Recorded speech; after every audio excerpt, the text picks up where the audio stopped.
एक राजा और एक सेठ की मित्रता थी। मित्रता थी और जब तक निष्काम बने रहे मित्रता चलती रही। धीरे धीरे क्या होता है, सेठ के अंदर स्वार्थपरता जगी। सेठ चंदन का व्यापारी था और उसके चंदन की बिक्री नहीं हो रही थी। सेठ के अंदर क्या बात जगी, सेठ ने सोचा कि अगर ये राजा मर जाता तो राजा के मरने पर बहुत चंदन खरीदा जाता, शायद मेरा बहुत सारा चंदन खरीद जाता, इसलिए ये मर जाता तो अच्छा रहता, हमारी बहुत बड़ी बिक्री होती।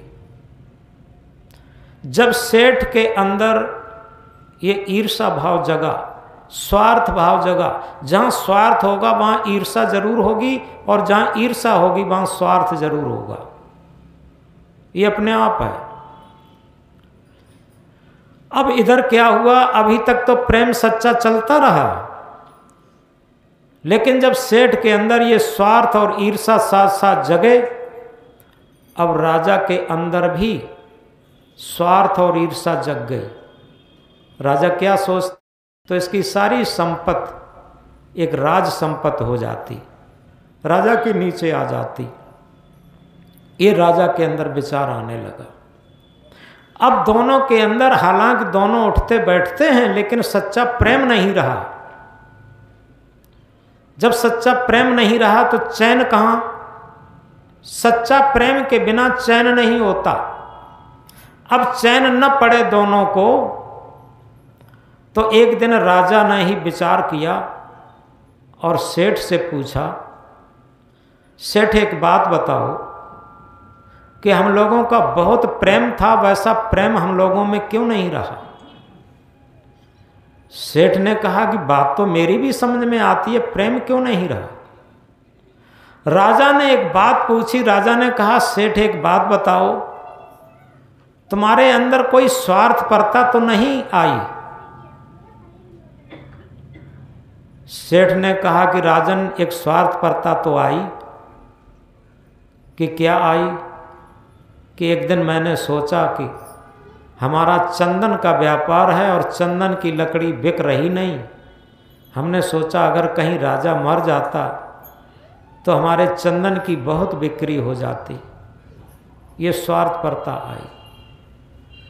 राजा ने क्या कहा, राजा ने कहा कि सेठ बिल्कुल बात सही है, जब से तुम्हारे अंदर ये स्वार्थपरता आई और ईर्षा भाव जगा, तभी से मेरे अंदर स्वार्थपरता आई और ईर्षा भाव जगा। कि तुम्हारे अंदर क्या आया, कि हमारे अंदर आया कि अगर ये सेठ मर जाता तो इसके कोई संतान तो है नहीं, इसकी सारी प्रॉपर्टी, सारी जमीन जायदाद, सारा धन दौलत एक राजा के नीचे आ जाता, ये राज संपत्ति हो जाती।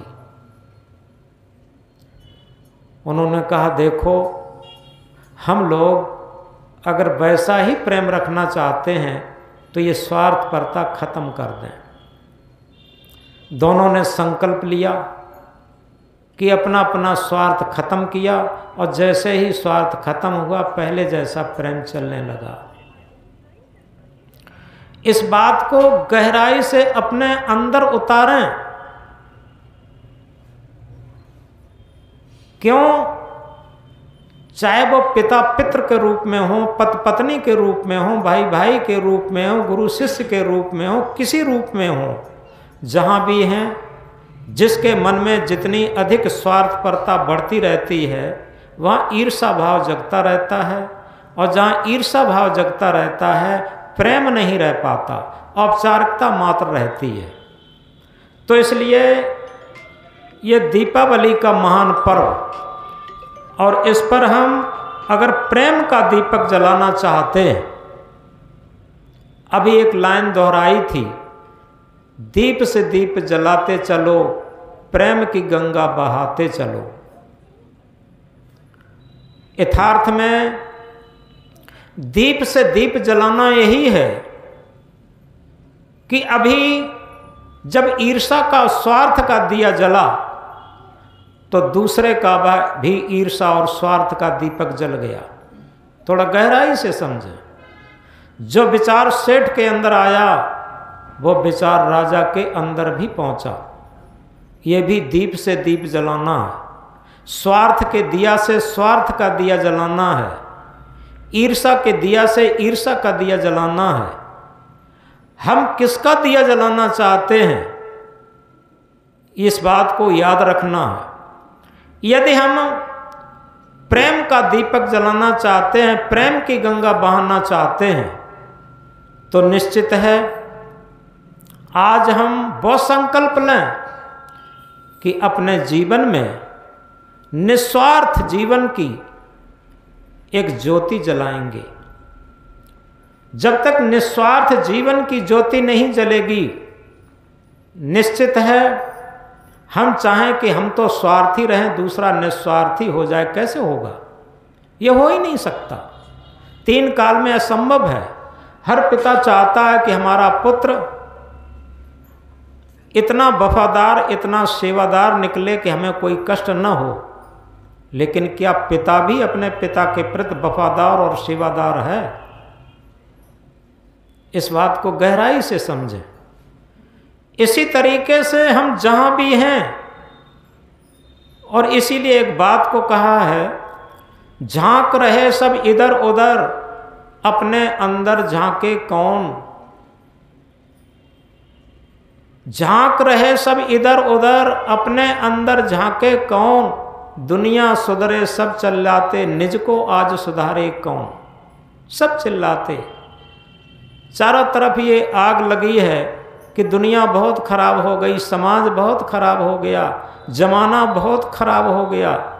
लेकिन विचार करके, लौट करके देखें कि हम कितने खराब हैं, कितने अच्छे हैं। हम अपने पर तो विचार करें।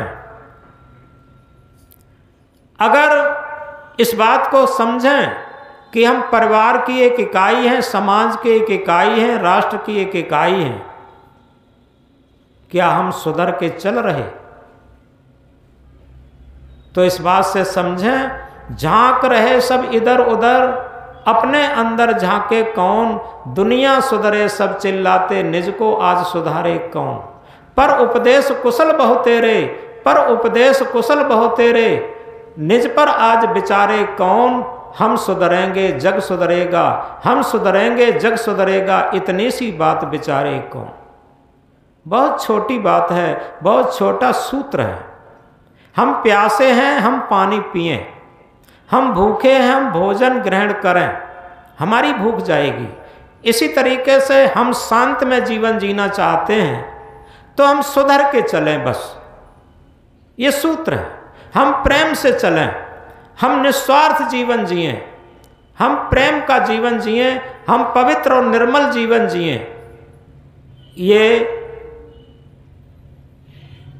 ये निस्वार्थता का दीपक, ये प्रेम का दीपक, ये सच्ची दिवाली होगी, जिसके लिए अभी हमने कहा था, जो अपने प्रीतम को अपने अंदर पा लेता है वो निरंतर दिवाली मनाते रहेंगे। अपने प्रीतम को, अपने सद्गुरु को अपने अंदर पा लेता है वो निरंतर दिवाली मनाते रहेंगे। अपना जो आत्मा रूपी सद्गुरु है, आज से हम उसका सम्मान करना शुरू कर दें, आज से उसकी आवाज़ सुनना शुरू कर दें, आज से उसके अनुरूप हम व्यवहार बनाना शुरू कर दें। देखो हमारे जीवन में नित्य दिवाली उपस्थित हो जाएगी।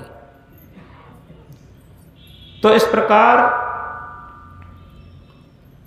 हम जिन महापुरुषों को आज मानते हैं, जानते हैं, उन्होंने इस शरीर के तल से हटकर के आत्मा के तल पर जीवन जिया। जो मन इंद्रियों की गुलामी में जीवन जीते हैं, स्वार्थपरता में जीवन जीते हैं, छल कपट में जीवन जीते हैं, निश्चित है उनके संस्कार बिगड़ जाते। केवल हम इस बात को गहराई से समझें, धन दौलत ही सच्ची कमाई नहीं है। ये कहा है, कर ले कमाई ऐसी जो साथ जा सके, संग चले सोई धन है प्यारे, छूट जाए सोई माया। हमारे मरने के बाद भी एक कमाई, एक ऐसा धन होता है जो साथ में जाता, और वो होता है अच्छे संस्कारों का धन। जैसे सदगुरु कबीर साहब ने कहा, अरब खरब लो द्रव्य हो, उदय अस्त लो राज, भक्त महातम ना तुले, ये सब कौन है काज। अरब से खरब तक द्रव्य हो जाए, उदय से अस्त तक राज हो जाए, लेकिन भक्ति की महिमा के समतुल्य नहीं हो सकता। तो जो भक्ति धन है बहुत बड़ा धन है। हम भक्ति धन को जानते नहीं हैं। अगर भक्ति धन को हम समझेंगे, क्योंकि भक्ति वो नहीं है कि हमने कुछ ज्ञान का प्रवचन करना सीख लिया, कुछ भजन गाना सीख लिया, हम समझे भक्त हो गए। भक्त उसे कहते हैं, सांख्य दर्शन में कपिल जी ने सबसे पहले लिखा था, स्वस्वरूप अनुसंधानम भक्तिर अवदीयते। अपने स्वरूप का अनुसंधान ही सच्ची भक्ति है। अपना स्वरूप है, अपनी आत्म स्वरूप, अपना चेतन स्वरूप, अपना सद्गुरु स्वरूप, जो अपना सत्य आत्मा है, जिसके आधार पर हमारा जीवन चलता है, उसकी खोज ही सच्ची भक्ति है।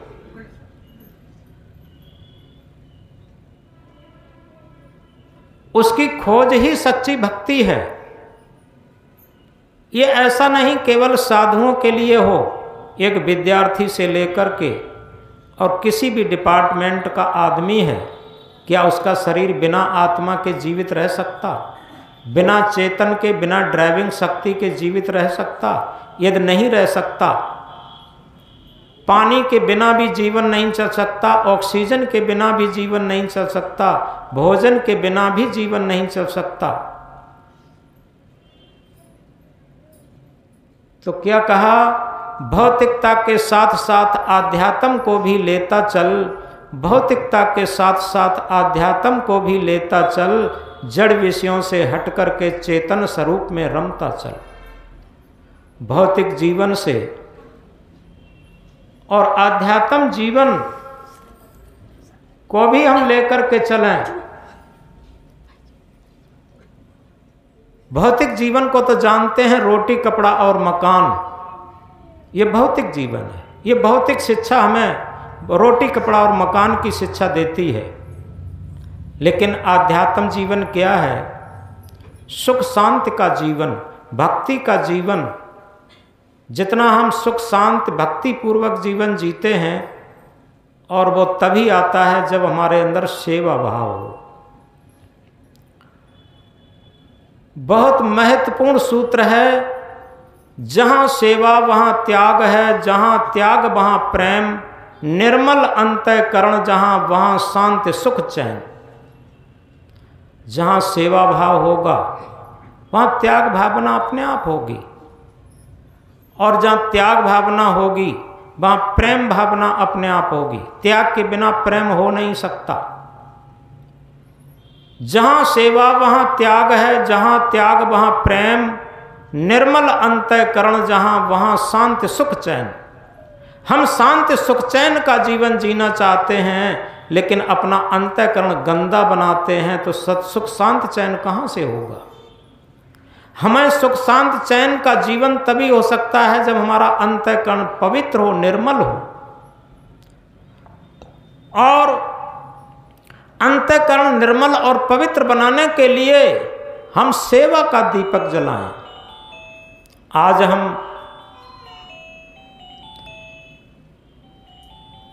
जब को मोबाइल रखो किसी का, आज हम घर पे जाके जब दीपावली मनाएंगे,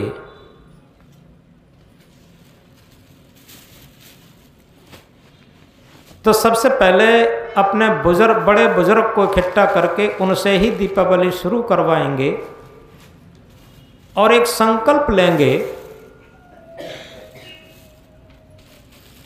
वो हमारे ही अंदर है झूठ।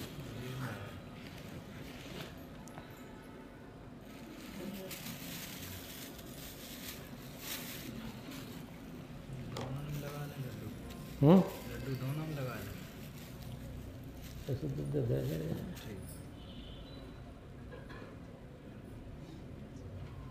संकल्प लेंगे कि हम अपना आज दीपावली सेवा से शुरू करेंगे। आप देखें जीवन में सुख संपत्ति से लेकर लोग लक्ष्मी की पूजा तो करते हैं, जैसे मैंने बताया कि गुरु के चरण तो छूते हैं लेकिन आचरण नहीं छूते। अगर आचरण छूना शुरू कर दें तो गुरु का गुरुत्व भक्त के अंदर, शिष्य के अंदर प्रविष्ट हो जाएगा, प्रस्फुटित हो जाएगा। इसी तरीके से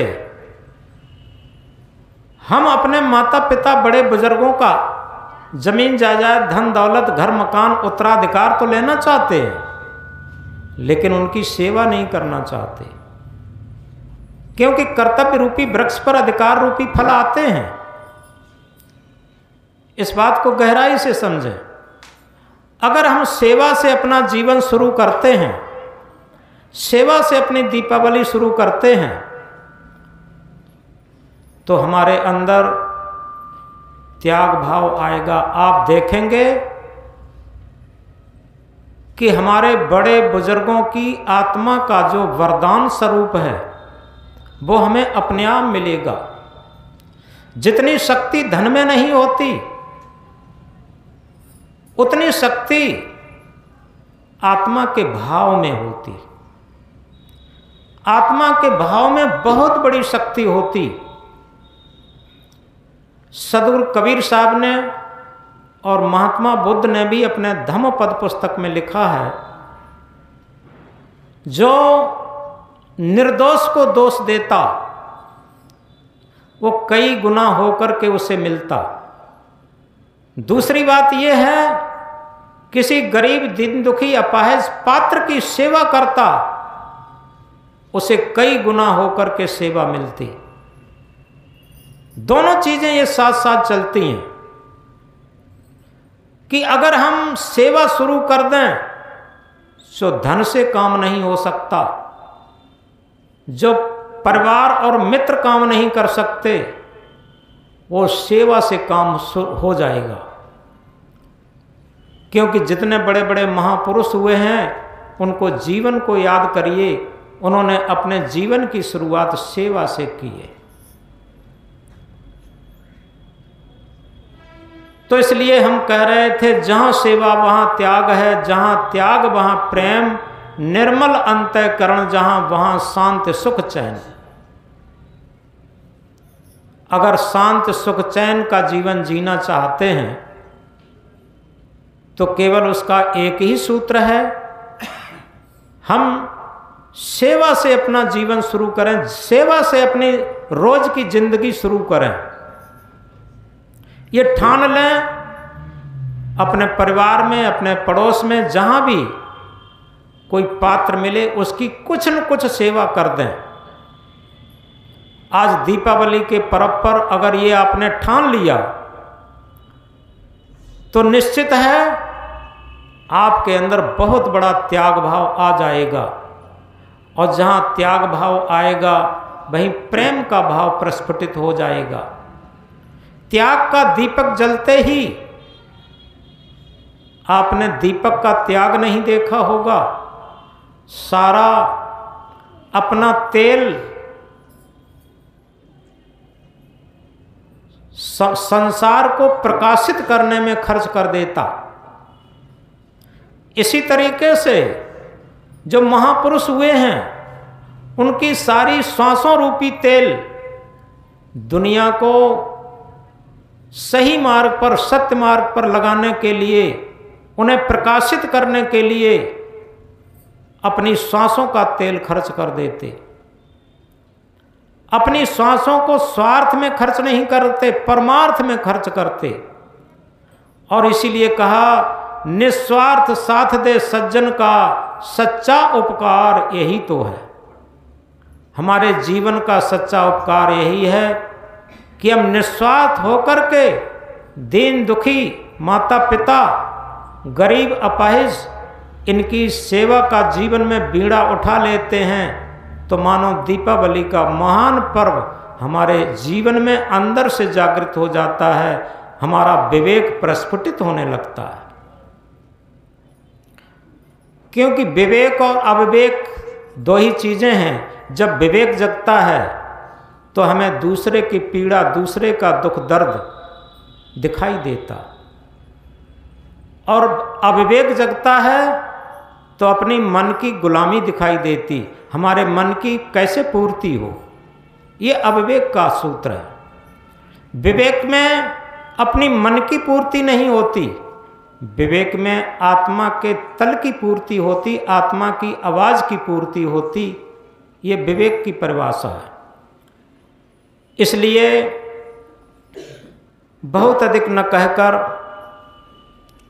अपने जीवन में अगर आज हम महापुरुषों को अपने जीवन का कवच बना लें, महापुरुषों का जीवन अपने जीवन का कवच बना लें, उनके आचरण को अपने जीवन का एक आदर्श बना लें, तो निश्चित है हमारी दीपावली मनाना सार्थक हो जाएगा।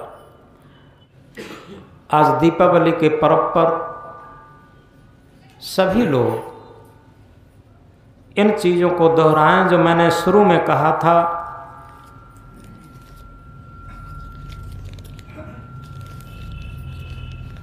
सदा सुसंगत में आते रहेंगे, विवेकी स्वयं को बनाते रहेंगे। दोहराएं।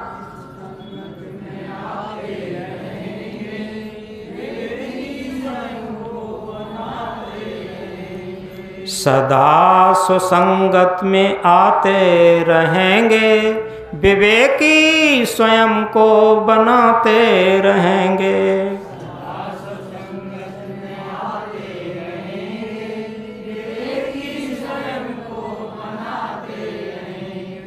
उन्हीं की बनी और बनती रहेगी,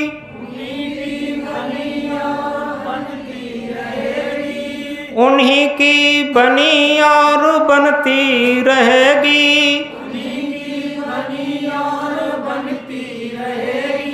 जब बिगड़ी किसी की बनाते रहेंगे,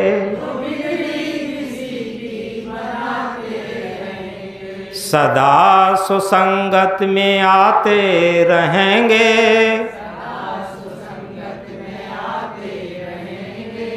सदा सुसंगत में आते रहेंगे, विवेकी स्वयं को बनाते रहेंगे।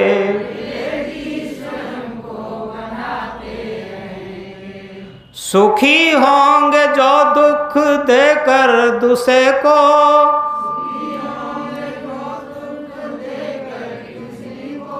सुखी होंगे जो दुख देकर दूसरे को,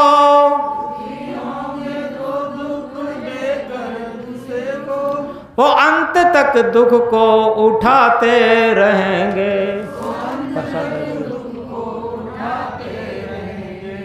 सदा सुसंगत में आते रहेंगे,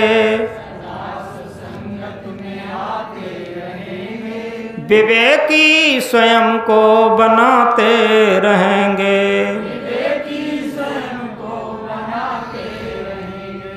न देंगे किसी को शुभ और सुंदर,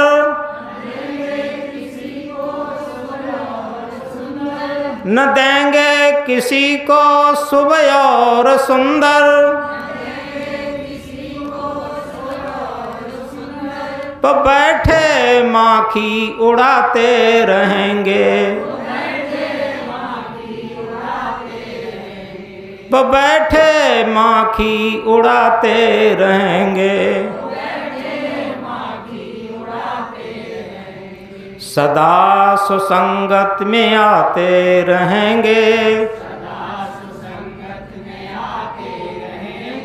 विवेकी स्वयं को बनाते रहेंगे।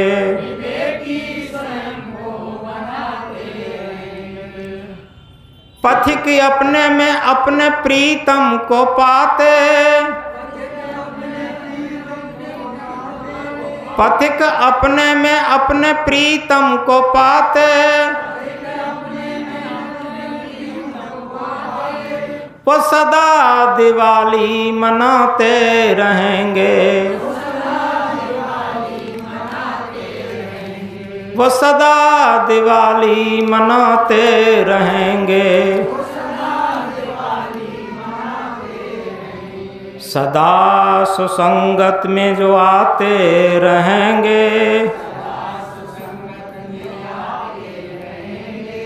विवेकी स्वयं को बनाते रहेंगे।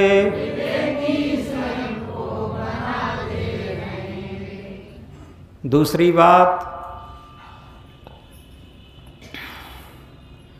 दीप से दीप जलाते चलो, प्रेम की गंगा बहाते चलो,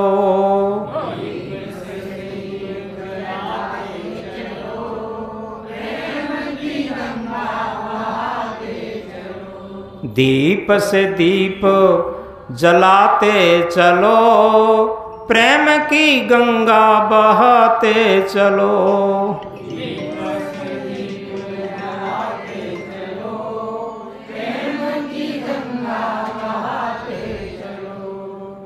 बोलो सदगुरु कबीर साहब की।